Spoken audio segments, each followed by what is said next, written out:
en Algérie, tout le monde devrait se réclamer de Tamazight.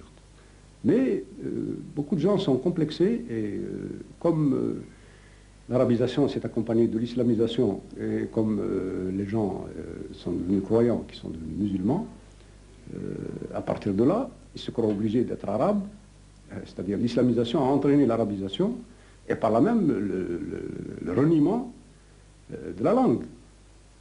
Alors que cette langue est encore très vivante. De toute façon, ça se sentait déjà dans la chanson, mais ça se sentait même dans la capitale, à Alger, et surtout à Alger, parce que il se trouve que la Kabylie, la grande Kabylie n'est pas loin d'Alger, elle est à 100 km. Et les habitants d'Alger, qu'est-ce que c'est? C'est des Kabyles. Le mot Kabyle même, il demande à être expliqué, parce que Kabyle, qu'est-ce que ça veut dire? Ça vient d'un mot arabe encore, Kabaïl, ça veut dire les tribus. Ça veut dire les tribus que les Arabes ont trouvées quand ils sont arrivés. Les tribus que les Arabes ont trouvées là, les tribus donc du pays. Alors ces tribus-là sont présentes à Alger. Qu'est-ce que c'est que les Algérois? C'est des Kabyles qui sont descendus de la montagne.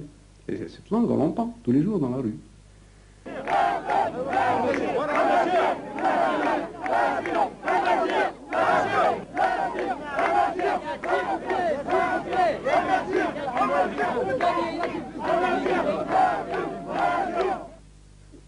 Beaucoup de choses qui se sont passées.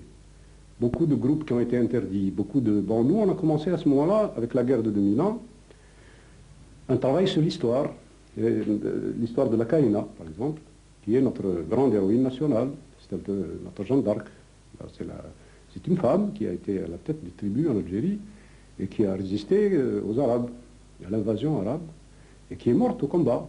Bon, on dit d'elle, comme on dit toujours, de ces héros qui se sont jetés dans des puits ou qui se sont suicidés pour les amoindrir. En fait, elle est morte au combat.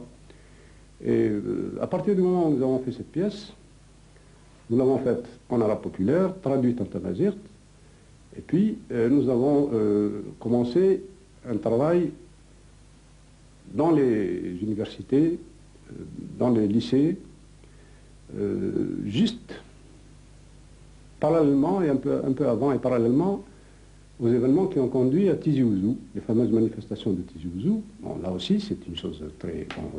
c'est quoi? C'est Mouloud Mamri, un écrivain algérien, qui a fait une conférence, qui devait faire une conférence sur la poésie ancienne des Kabyles.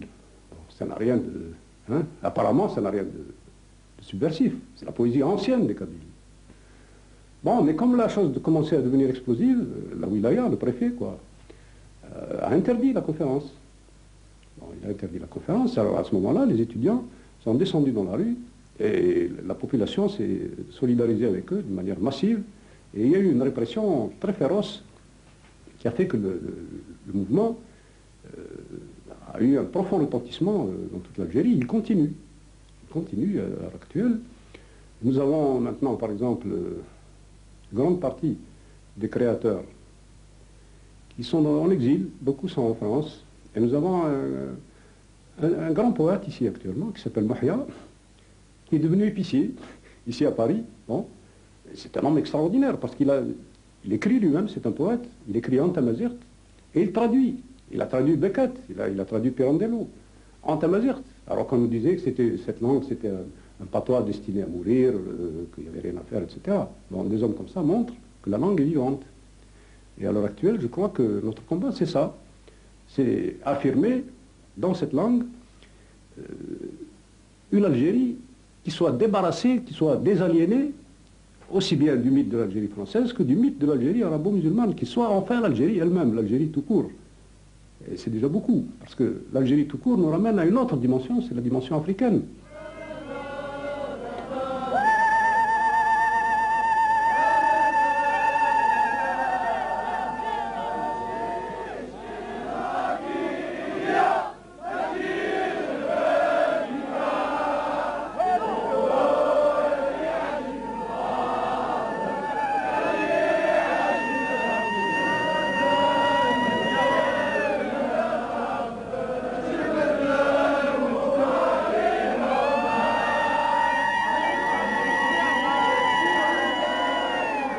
Comment inscrire notre combat pour la langue, pour l'Algérie, pour la société algérienne, pour la libération totale de l'Algérie. Parce que la question de la langue détermine tout. étant donné qu'elle est liée au complexe arabo-islamique, puisque la langue est liée à la religion, et puisque, à l'heure actuelle, tout ce qui se fait en Algérie contre le peuple algérien se fait au nom de la religion et au nom de la langue arabe. Par exemple, la femme. Bon, la femme, elle est au centre de la société. Chez nous, la femme est opprimée. Elle est quotidiennement opprimée. Au nom de quoi? Au nom de l'islam. Au nom de la religion. Un exemple. Parce que si on reste en termes généraux, ici en France, peut-être qu'on ne comprendra pas. Je prends l'exemple de ma sœur, qui est enseignante, dans un douar, même pas un village, un petit hameau, où elle a d'excellents résultats. D'ailleurs, ses élèves réussissent toujours les examens. Elle est très aimée de la population. Elle a épousé un cousin qui, récemment, a pris une seconde femme, parce que la polygamie est encore admise en Algérie. Alors, non seulement il a pris une seconde femme, mais il a voulu l'imposer à ma sœur dans son logement de fonction, puisque en tant qu'enseignante, ma sœur a un logement. Et c'est donc, lui-même, il habite dans le logement de ma sœur, au fond. Et n'empêche qu'il a voulu lui imposer cette seconde femme, chez elle. C'est une situation que vous ne pouvez pas imaginer ici. C'est pourtant ce qui s'est passé là-bas. Bon, j'ai tout fait. Je suis intervenu. J'ai vu même le ministre en personne, le ministre de la Justice, qui est intervenu, mais ça n'y a rien fait, parce que sur le plan local, la réaction est très forte chez nous, beaucoup plus forte que dans la capitale. Et les relations, comme ma famille ne passe pas bien lourd sur le plan social, on a affaire à des féodaux, à des gens très, très forts, qui ont du pouvoir. Eh bien, ma sœur n'a jamais réussi à se faire recevoir par le procureur pour demander le divorce. Combien de fois elle prenait un taxi pour une femme chez nous? C'est terrible. Une femme seule qui prend un taxi pour faire 18 km, aller à Sedrata, pour rester des heures entières, dans l'espoir de se faire recevoir par le procureur pour demander le divorce. Jamais le procureur ne l'a reçu, jusqu'à présent. Bon, voilà. Ça, malgré l'intervention du ministre de la Justice en personne. Bon, ça vous donne une idée de la situation de la femme algérienne à l'heure actuelle, au nom de quoi? Au nom de l'islam. Et tout cela se fait au nom de la religion. Et la religion, elle a pour support cette langue arabe, cette arabisation, qui, à son tour, repose sur la persécution de ce que nous sommes réellement, tamazirt, parce que, je vous parlais tout à l'heure de la karina, ce mot lui-même est au fond. Tous les mots sont des mots pièges, parce que karina aussi, ce n'est pas le vrai nom de cette femme. Puisque karina, c'est le nom que lui donnaient les Arabes. Le kahina, c'est un peu la même racine que Kohen, en hébreu. Ça veut dire quelque chose comme, à la limite, entre prophétesse et sorcière. Pourquoi? Parce qu'elle avait le don du verbe, parce qu'elle parlait bien. Et c'est comme ça qu'elle est entrée dans l'histoire. Comme une femme qui parlait très bien, qui savait convaincre. Convaincre de quoi? Convaincre un peuple de son identité, puisqu'elle était à la tête de ce combat, et pas pendant un an ni deux, ça a duré plus de 10 ans. Bon, seulement son combat à elle, qui venait après d'autres. Alors comment se fait-il qu'un pays qui a été dirigé par une femme devienne maintenant un enfer pour les femmes? Donc pour nous, comment combattre au théâtre? Alors il y a évidemment 1000 façons de combattre. Il y a, bien sûr, le théâtre ne suffit pas, parce que la parole en soi, je sais que moi je ne rate jamais une occasion. Les conférences, par exemple, les prises de parole d'un peu partout, chaque fois que l'occasion s'en présente. L'anniversaire, par exemple, de Tizi Ouzou, des manifestations de Tizi Ouzou, nous ne manquons jamais d'organiser des réunions, des conférences à cette occasion. Et il y a bon, les 1000 manières de diffuser une action culturelle, puisque nous avons une association qui s'appelle l'Action culturelle des travailleurs. Nous avons formé, à un moment donné, contribué à la formation d'un groupe de spéléologie même, enfin, c'est-à-dire nous ne négligeons aucune forme d'action, de manière à défendre cette langue, qui se porte de toute façon, qui se porte bien, qui vit, mais pour l'imposer, pour vraiment en faire une arme de tous les jours, pour que les Algériens comprennent que c'est leur langue et qu'il est vital pour eux de la revendiquer, de la faire vivre. Au théâtre, pour nous, je crois que c'est l'histoire surtout qui est importante à mettre au théâtre. Parce que lorsque j'ai été au Vietnam, j'ai remarqué, c'est une chose qui m'a beaucoup frappé, que les Vietnamiens ont porté toute leur histoire au théâtre. Bon, ici, en France, ça paraît enfoncer une porte ouverte, parce que ici, les gens connaissent leur histoire. Chez nous, non.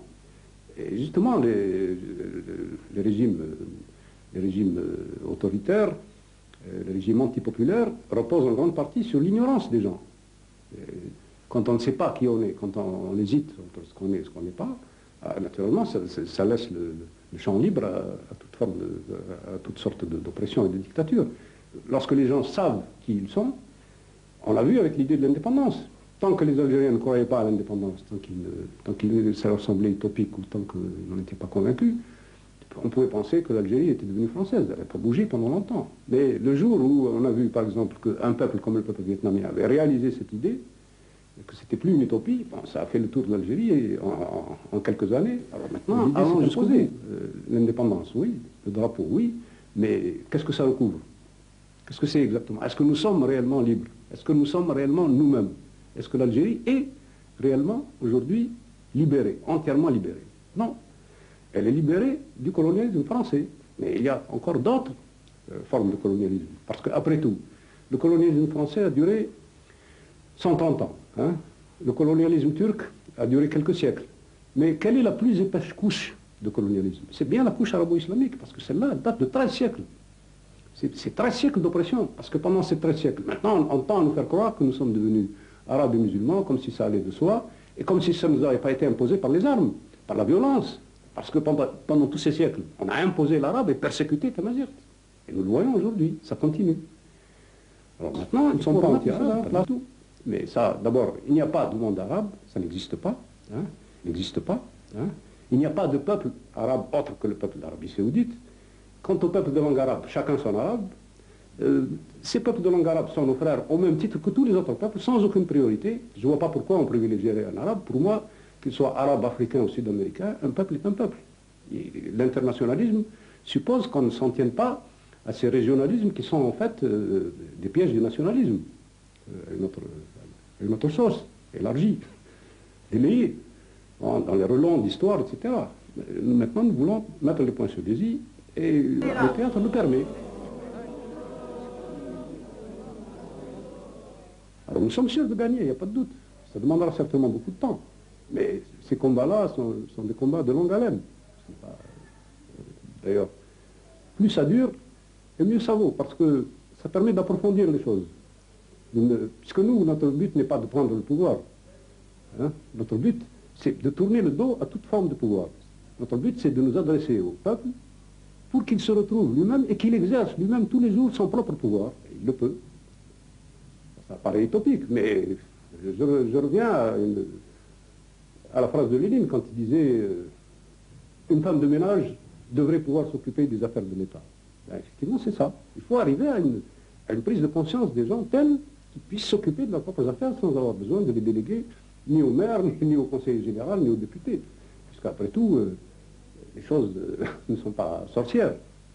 Hein, il faut apprendre, il faut prendre ses responsabilités. Je crois que maintenant, en Algérie, les choses sont en train de se faire. Elles sont parties pour se faire.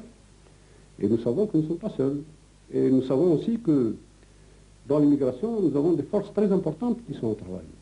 Et alors là, je crois que justement tout le mal qui a pu être fait au nom du peuple français pendant la période coloniale, tout ça, ça peut être effacé aujourd'hui par une mise en commun des efforts pour retrouver la véritable identité de l'Algérie. Et à ce moment-là, je crois que les Français peuvent aider à la libération réelle de l'Algérie maintenant sur le plan culturel, en nous aidant à retrouver notre histoire. Et je crois que c'est lié, parce qu'on finira par comprendre que tous les peuples sont frères. C'est des frères orphelins. Il faut qu'ils se retrouvent. Voilà.